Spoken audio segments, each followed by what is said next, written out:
back. I'm the Zim. This is the Zim video. Setting up my camera a little different this time. Am I too close? Am I too close for you? Ah! Anyway, hey, that's Colin Kaepernick. I drew that. I'm pretty proud of it. I think it looks awesome. Been working that style a lot lately. For scale, so you can see how big it is. Anyways, he's not actually my same headset. Maybe this is a bad orientation for the shot, but oh well. This is an MFA Chronicle. I'm the Zim. This is the Zim video, my YouTube channel. Before you go anywhere, if you're watching, be sure to hit subscribe on this channel because I need more subscribers because I'm trying to get my 100,000 subscribers so I can get that YouTube plaque. Wouldn't that be awesome? I need somebody to, I know on, I've learned what rating on Twitch means. So if you're a Twitch streamer and you're doing your live stream, playing your video games, talking to whoever is on your channel, if a bigger creator will send all their people that are watching their live stream over to a smaller creator, and it's called rating. And that's like you've been rated, but it kind of doesn't work on YouTube because I'm not live, and you're not live. But I would love to get rated, like whatever the equivalent of Twitch rating is on YouTube, man. Send them over, man. I've been hustling this channel for so long, and I would love for something like that, some kind of injection into what I'm trying to do actually like manifest and happen. Let's go. I don't know. I didn't think I was gonna say that, but I did. I wrote down a list of things that I want to talk about. This is a free form, I don't know. I'm gonna let this go as long as it needs to. It could be 20 minutes. It could be an hour.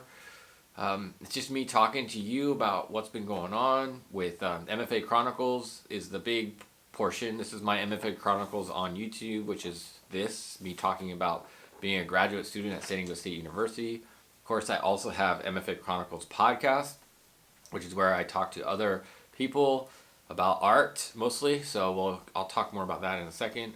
But I'm just gonna break it down. I wrote down like how the MFA process has been going for me, how that's been going, but I'm also going to go into a little bit of life update as well, use this as kind of a channel update.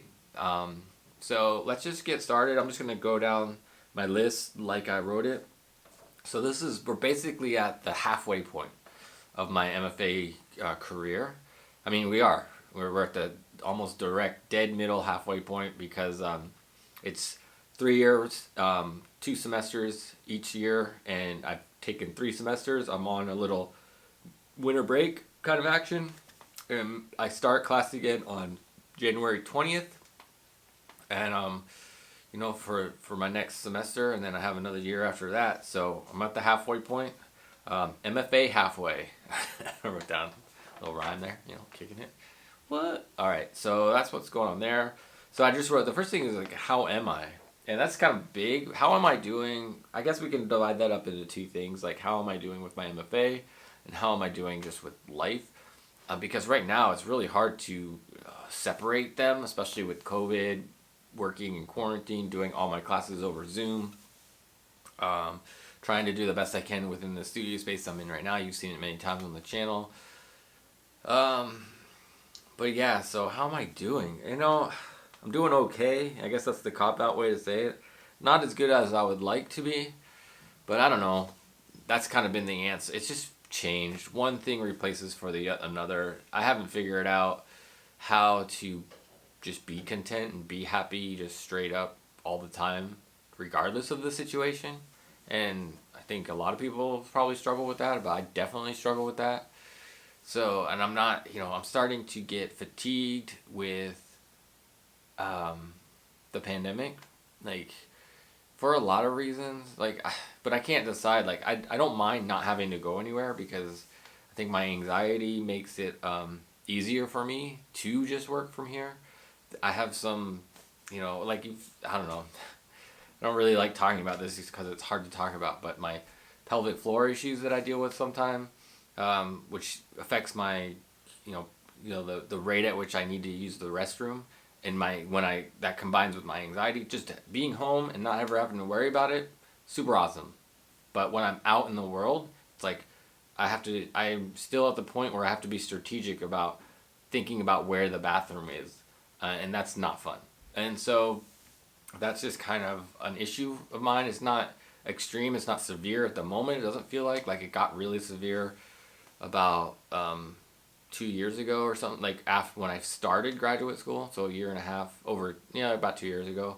I was rideshare driving, and I think that was a big part of why it got bad, because I was sitting so much, which is another thing. Right now, I've been sitting a lot again, because there's so much. I'm taking 3-hour classes in front of the computer. I'm pointing over there because that's where my computer is. But I've been sitting for like 3-hour classes 2 days a week sometimes, and then when I'm not in the classes, there's like an infinite amount of reasons to be sitting at the desk, because I do a lot of work at the desk. I do my podcast at the desk. There's so much I do at the desk with me sitting, and right now I feel okay, but about a couple days ago, my pelvic floor was acting up in another kind of strange way, and I think it was the cushion I was sitting on wasn't really great. It was like pressing against my pelvic floor in a way that just wasn't making me happy. So I've been kneeling more lately. I've just been trying to find ways to not sit. So, and I think I might just order off of Amazon or something, a desk that'll raise and lower so I can stand. Unfortunately, that messes up my system for how I got my monitor set up, because one of them's attached to the wall. So I'll have to get an arm. I'll just have to get an arm and then figure it out. But anyways, not a big deal. Actually, it's not really a big deal. But so that's kind of what's going on there. Just like how I'm feeling. Physically, I haven't been feeling the best. Not the worst, but not the best either. I'm trying to get out to walk more. Like starting over this break, I've been doing yoga a little bit more. Haven't been as consistent as I want to, but I've been doing it like every couple of days. Like I go, a couple of days I do it, a couple of days I don't, a couple of days I do it. But I'm doing the yoga a little bit. I'm going on walks. So I want to keep that going as much as I can. So, yeah, I don't know where I left off. I stopped the camera for a second. But how am I doing? That's how I'm doing. And I'm also kind of, honestly, I'm a little like lonely. I'm not very good with the whole dating thing, which I've mentioned many times before. And I'm also, the fact that we're stuck in a pandemic makes it extra difficult. And my personal situation with the pandemic makes it extra difficult, because I'm like playing it really close to the chest, locking it down here, especially because I live with my mom. I had one of my uncles that I don't know, I never really knew, but I learned he died from COVID just a few days ago.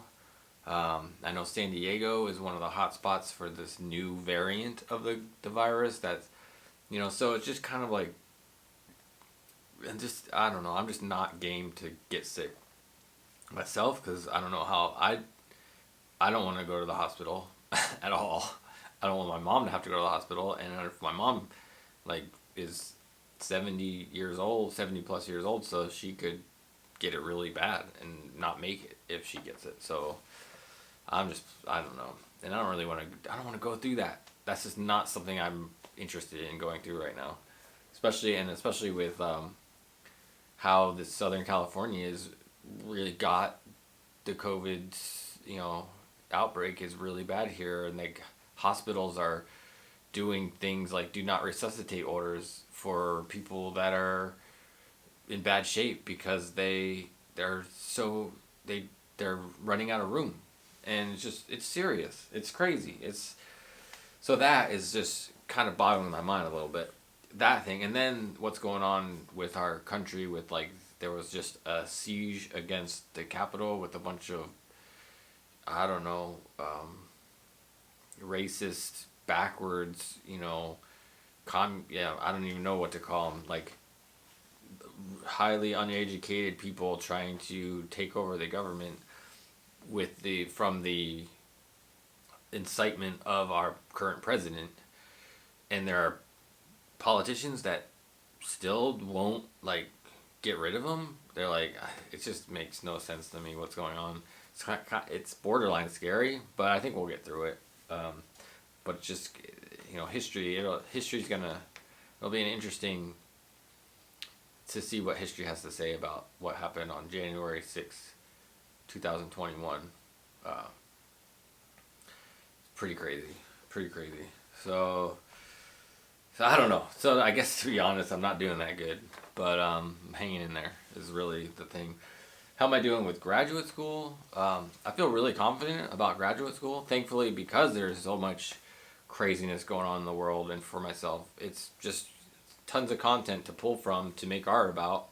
Um, which I think, I've said before, San Diego State University, the influence that I've had so far, I mean, really likes it when you have something to say that's broader than just, you know, they like it when there's some kind of, I don't know, worldliness to your what you're saying, in a way. Like,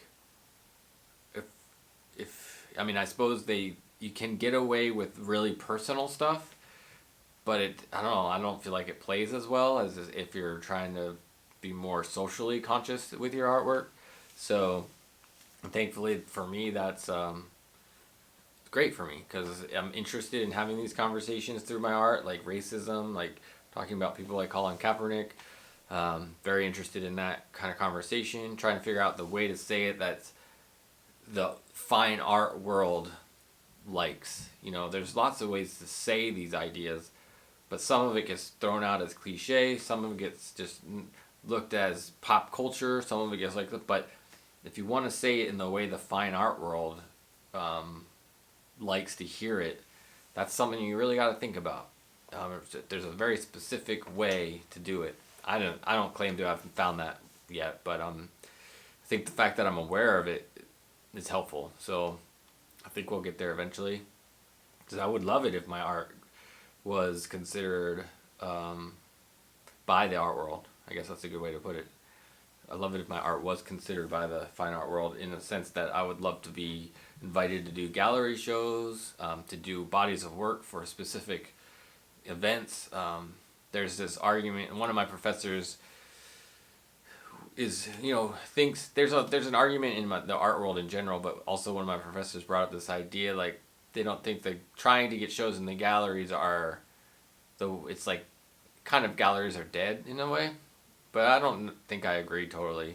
I think it just depends. The type of art you make is specific to how you show it in a lot of ways. So if you want to show art in a gallery, you make specific art for that space. If you want to make art for outside of the gallery, you make art for that space. And I think, I don't know, I don't know. That's just kind of what I feel about it.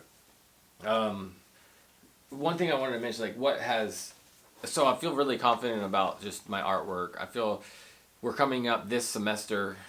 I'm halfway through the program. At the end of the second year, we have this thing called advancement, which basically is a somewhat of a, I think basically what I've gathered, it's like you show your work, you show your progress, you kind of defend your progress in a way, you show how you've evolved, what you're going for, what you're trying to work toward.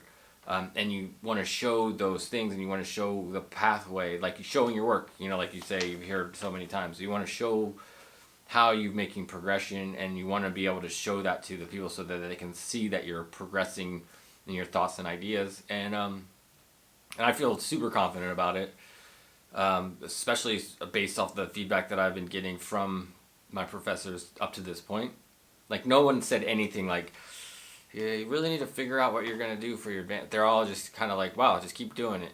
Just keep going. Just basically, they're like, if I could boil down to how I feel like they've been talking to me, they've all been saying, wow, basically, is the bottom line of it. They've all been like, you really got it. So just to be honest, I felt confident that would happen eventually. I feel like, because I was out of the art world for a while, doing the music thing for so long, any of you that have dug around at all on this channel know, like, a lot of my channel is dedicated to my music career until I got into graduate school.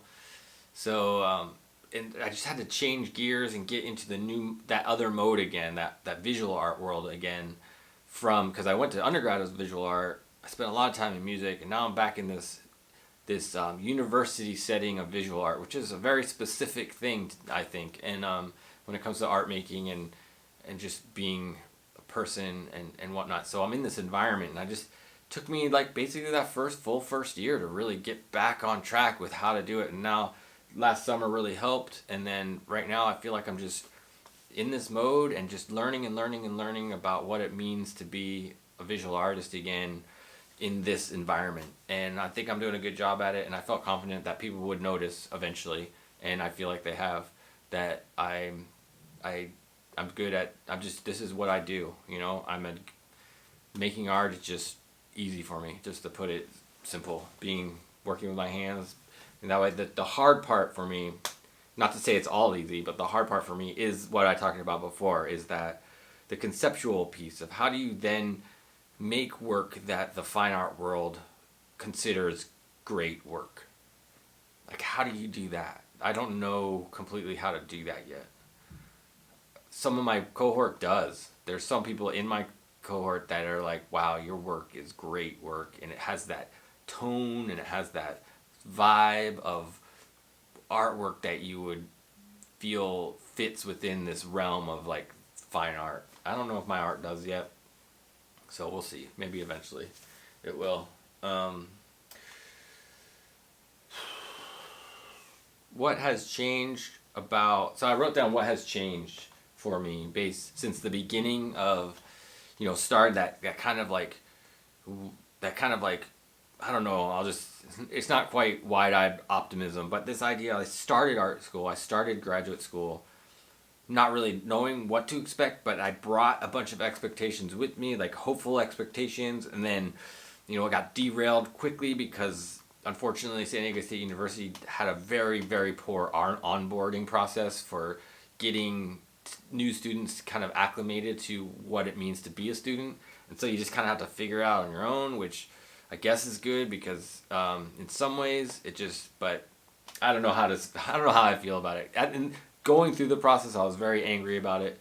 Now that I'm outside of the process, I am less angry, and I'm just like, put it in the bucket of if it doesn't kill you, it makes you stronger kind of aspects. But I don't know. I still think communication is still really bad. When there are certain elements through the process that could be a lot better, that has nothing to do with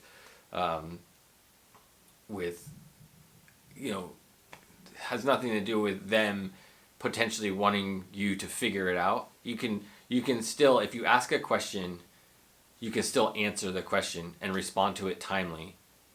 You don't have to leave them completely figure it out all, without any support. So that's where I get frustrated, because there's definitely still that element. And I don't know if it's a Southern California thing, or if it's a San Diego State University thing, or if it's a West Coast thing. Because even Seattle, I've experienced a lot of ghosting in my life, of like, you ask questions, I'm proactive about things, and I get no response at all, or it takes way too long for a reasonable amount of time to get a response.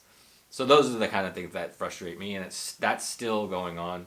So that's where that is. And on the other side of it, or another part of it, with this graduate school journey I'm on, for myself, like some of the expectations I had for myself coming into it, like that wanting to get the most out of it, I still trying to stay in this space of wanting to get the most out of it. I've really, as you may have seen or know, I was doing like daily drawings for a long time. That process and practice has pretty much stopped. It's not completely dead, but it's morphed into these portraits. I've been doing more portraits regularly, but not every day.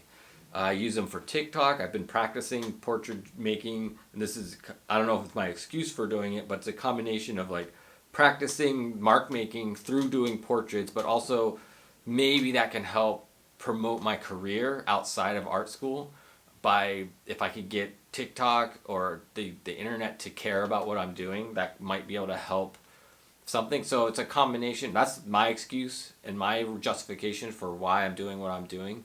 And I could see some people saying, well, why are you spending time doing that for TikTok? Why aren't you spending time just making art for art school or something like that? I could see that argument happening, and I don't really have an answer for it, other than this is what I want to do. It's just what I want to do. But thankfully, it's not so far up. Like, at least I'm not, I mean, I don't know. I'm not doing something that's not related at all to art school. I'm making art. So at least it's part of the practice of being an artist. What it means as the big picture, I don't know. But yeah, but I've really gotten into this portrait making, and I like it. And I see doing more of it. I've done a lot for my art making process up for art schools.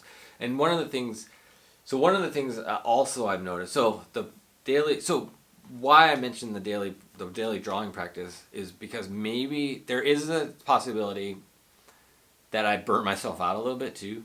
I maybe tried to go a little too hard at the beginning. By trying to do daily stuff. Like all my first year I was doing all these kind of daily practice things. And maybe that burnt me out a little bit. I don't know.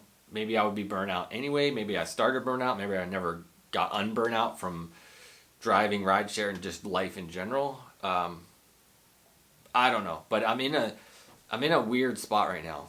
I feel like making art is easier than ever.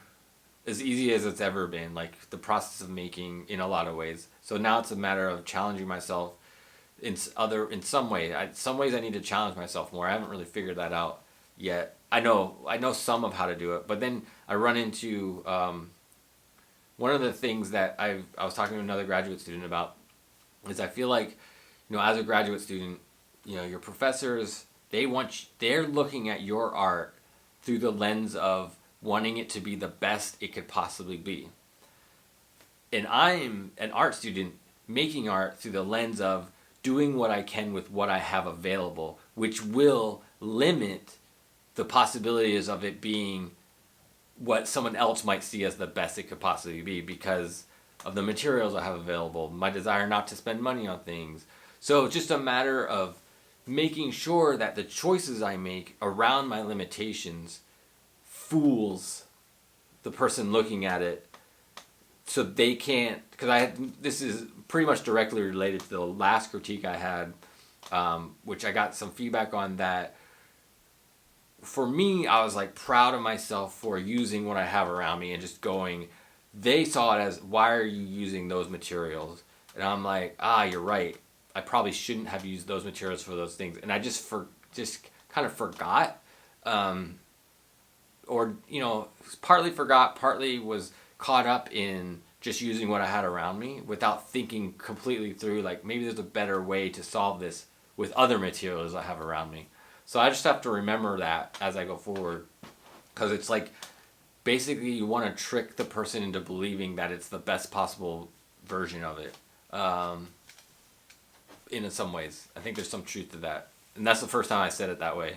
You're working this out with me as I talk to you, but so there's that element of things. Like, I'm in this kind of funky lull. I feel really good about the art I'm making, but I'm also kind of burnt, not totally burnt out, but my motivation isn't really high for a lot of reasons. Some of the stuff I mentioned before about what's just going on in the world, it's really kind of weighing me down a little bit. What's going on personally, feeling like lonely and depressed a little bit about that kind of stuff. Like, I haven't had a girlfriend in forever. I've never really, I haven't even had like dates or anything I haven't had any dates since moving to San Diego. So I've been here 4 years, pretty much on the nose. January 1st is my date, my anniversary date.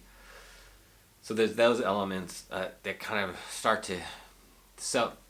to attack the self-worth part of who I am, because it's like, our society puts a lot of value on,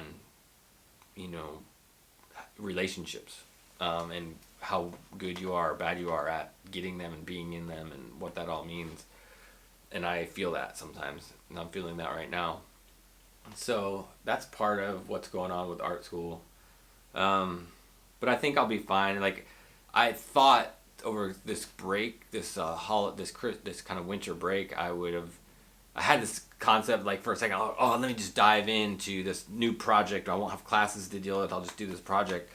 Then once the break hit, I just kind of like deflated, and I was like, and I haven't really wanted to try to get back into it. So I and it was like a portrait project, and so I converted that project into just making portraits for TikTok, and just doing what I felt like when I felt like it, and not really stressing about it. So yeah, once the school year once this next semester starts up, I'll have my independent study. I'll talk to you more about in a second. I'll have some stuff coming up.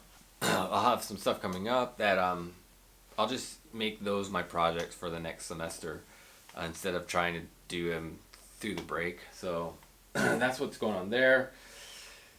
So yeah, I think that's kind of summed up my MFA portion. I'll just mention I have two shows that are kind of coming up or I'm involved with right now. There's this one called CAMFA, so California Master of Fine Arts show. I'll link up some stuff in the description so you can see kind of what I'm talking about if you want. But on January 24th, I'm involved in a virtual show that's all San Diego's, all MFAs from California. There's like 16 of us or something like that are in the show. And it's just kind of cool to be a part of this kind of group of MFAs outside of San Diego State University, but other MFAs. It's really cool. There's like a map on the website that you can see where all the schools are up the coast of California. It's pretty cool. I just think it's cool. I'm the only one from San Diego State that applied to it, so that's kind of neat to be the representative of San Diego State for this show. So that's going on, and then I just got a kind of a notice that I'm a semifinalist for this international online show from this place called the King House Gallery in the United Kingdom. And I'll link that up as well. So I'm a semifinalist, and I don't know if they announced that to anybody other than ourselves, but so I have a chance to be like in the show, I guess, or something. And I don't know when those dates to find that stuff out is, but hopefully, fingers crossed, I'll get in the show. Because like one of the main reasons I was pretty aggressive about getting into shows was to try to just get more people aware of everything that I'm doing, and it really hasn't worked yet. Like, none of the shows I've been involved with has driven traffic to any of my Instagram, YouTube, or anything like that yet. So it's kind of hard to know what the point is yet, but we'll see. It's just the practice of it, I guess. And the point is the CV aspect, filling out my CV to make it look like, oh, he's been in shows. And like, I've been in a few international ones, so even though they're virtual, they're still international. So like, I can at least have that so people will see it and go like, oh, he's been in international shows, which helps down the line. Especially what I've just learned recently for getting into some, what's it called, residencies. They like to see some international representation, so that's there. Wanted to tell you what classes I'm taking, just to document this and let you know. The classes I'm taking this coming semester is I'm taking the interdisciplinary critique again, which I plan to take every semester until I graduate, because I feel like that's the most important and best part of being in grad school is the interdisciplinary conversation with your cohort. Not so much that your work needs to be interdisciplinary, but that you're talking with your cohort and you're having this kind of group conversation. That's the assumption I had coming into grad school, was that was just part of the game, but it turns out it wasn't, and they've been I'm lucky that they are now implementing it more. So I'm thankful for it. So I'm taking advantage of it as much as I can. I get to count the class as credit 3 times, and this will be my 3rd time. Next year I'll be taking it again just because I want to. I'll still get credit for it, but it won't count toward so I'll be carrying more classes because it's not a very, well, actually, going back to kind of how I'm feeling about graduate school, like one of the things that I'll double down on is it's not hard. Like for me, I don't know, maybe for other people, and maybe the way I designed it, the pathway that I happened to go through it, like I haven't really had to write too many papers, and the papers I've had to write really haven't been that difficult. Like it was more graded on doing it rather than how well you did it, which, as an art student, maybe I don't know. lots of circumstances. One of them was because the pandemic had just started, so she was like, I'm not gonna, hold you too hard to the fire about this. So that was one, and the other one was like it was a paper about my own work, so it wasn't really a research paper in the same way, and it seemed to go over well. So and it wasn't that difficult in a lot of ways. Like it was hard, it was frustrating because I'm just not a great writer, and I don't really like it writing like that, like having to do it like that. But it wasn't in hindsight and after I'm done, it really wasn't that difficult, and it looks like I really don't have any more writing to do until like actual like paper 10-page type paper writing to do until my actual thesis writing. So I don't know, it's a double-edged sword because obviously I probably could use the practice, but I'd rather spend my time doing something else. That's just not where I want to spend my time. And from what I can tell, the thesis defense is more important than the written part of it in a lot of ways. So you're not going to, anyways, I don't know. I'll talk more about that when I actually get to it. But, in a year from now. But that's kind of, what I'm trying to say is being a graduate student hasn't really been difficult in terms of the work. Like, I don't know. There's no memorization. There's no it's just like you just have to do work. You have to make art, which I could spend all day making art every day if that's all I had to do. But obviously I have to break it up to go to classes and stuff. So it's really the time management. I've said before, the time management of it is the hardest part. Making sure you're balancing yourself, making sure you're getting enough rest, making sure you're being reasonable about your expectations for whatever art you want to make, making sure that you can make it by the time you need to have a crit for it or whatever the deadlines are. So it's going to really determine the art you make. And I suppose could be said true for your entire life of an art making process. Like maybe you have exhibitions that you have to get ready for, so there's those timelines. So it's just part of the process. I don't know. So, and it'll affect your art always. So, but it definitely affects your art in graduate school. Like, since you have deadlines and you need to get things done by certain times, it affects your art and how you decide to do it, how ambitious you want to be around it. Like, yeah. So, those are some of those things. So being a graduate student hasn't really been that difficult. Honestly, it's been pretty easy. It's just the time putting into it, time management, and that. And some of the, expectations and relationships of being a graduate student, those have been kind of difficult sometimes with the expectations of the school and what it really is like. But overall, the work itself isn't difficult. It's just like, oh, you want me to do that? Okay, I'll do it. It's like, let's go. So interdisciplinary critique is one of the classes. My other class is a class that I've already got credit for, but I'm taking it again. It's in San Diego State University. It's called Art 792, which is a sort of seminar class where you're called I forget the name of it, like professional practices, something. It's like a class where you basically assist. In San Diego State University, they have a term GA, graduate assistant, and TA, teaching assistant, which they're kind of flipped from what the rest of the world use. Like, I've always called a TA, a teaching assistant, when you're with a professor, you're their teaching assistant. I think they call that GA. And I don't know, and when you're a TA, it's like teaching something. So they kind of don't use the same terms that the rest of the world uses. So I don't know. I think I've talked about this before. But anyways, it's a class. In order to teach your own class, you have to take this class, 792, which I ended up taking my first semester on accident because I ended up assisting my head of my professor in my department for a class, and she said you should try to get credit for this. So I went through the late application process for getting credit for the class.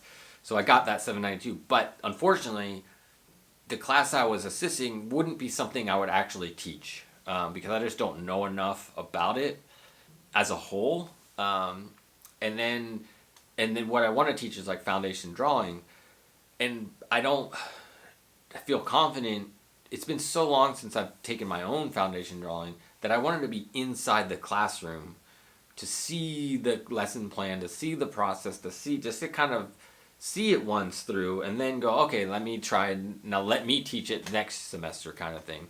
And so that's what I'm kind of hoping to do. Unfortunately, I am assigned to a teacher that does teach foundation drawing. However, that I won't be able to be in her class that's teaching foundation drawing because I have another class at the same time. So hopefully I'll work with her and be able to get some help to feel confident so that when it's my time to apply to be a teacher, I feel confident. So I'm taking it again. They reformatted how the class works a little bit, and so that's what's going on there. Art 792, not a big deal. I feel like it'll be pretty low impact. I love critiquing kids and helping them through their process. So that part of it I'm not worried about. It's just the lesson plan part of it, like the expectation in the lesson plan, and and making sure I know what the expectations are on all that stuff. I mentioned already I'm taking an independent study with one of the painting and printmaking professors that I met my first semester, and he was on sabbatical at the beginning of this year. So I asked him if he would be willing to have an independent study with me. So I have some ideas. We'll see what he wants me to do. I've learned that independent studies really vary depending on the teacher you have. He might just be like, do whatever you want, let me know, let's meet every once in a while. Or he might be like, I want you to do this, this, and this. Or give me some kind of guide. Like the last semester I had an independent study, which there was some it wasn't a prompt about like what to make. It just, there was like prompts and like expectations of like, I want to see a piece of work that has something to do with time. You know, like video kind of time. Like, so there was those kind of like prompts. So we'll see where the one comes up. I'm taking another class. I can't remember. It's an undergraduate class. It's like sequential media, I think the name of it is. I can't remember. But I looked it up. I needed to take a studio elective outside of my major in a sense, or like I don't know, the studio elective I needed to take. Doesn't really. There's so much ambiguity on things. You just do whatever you want, and then they just say, oh yeah, that counts for that, and that counts for that. So I don't know. I don't really like that way of working, to be honest. I like to know a little bit more, have a little more clear, defined borders around what the expectations are. But that's fine, whatever. Because it really feels like, maybe I mentioned this before, it really feels like the graduate program at San Diego State University is kind of an afterthought. It feels like it's built upon the undergraduate program, and they're just like, so with undergraduates it's very structured in a lot more ways. Like you have to take X amount of classes, you do your foundations, you do this, and it's like, and then with the graduate program they just said, okay, we'll just, you can sign up for the undergraduate classes, but you do this other. It's kind of feels like it's this thing that kind of floats on top of the undergraduate program, and it's not really a defined program all by itself. So, because of how things work, like, only associate professors are allowed to give us credit. So it's like it's really hard to know when to sign up for things and who to put the the credit under. It's like there's a lot of complicated stuff about it, and maybe that's the way all of them work, or maybe San Diego State University just never figured out a good way to do it, and they've just been kind of winging it for so long. So that's the thing. But anyways, I'm taking this undergraduate class that's like sequential media, and it looked like something that I would be able to incorporate into like my video work that I've done. So yeah, that's what's going on there. So those are my 4 classes, and then I'm also a part of a committee it's like this diversity and outreach committee, which is pretty cool. I get paid for it a little bit.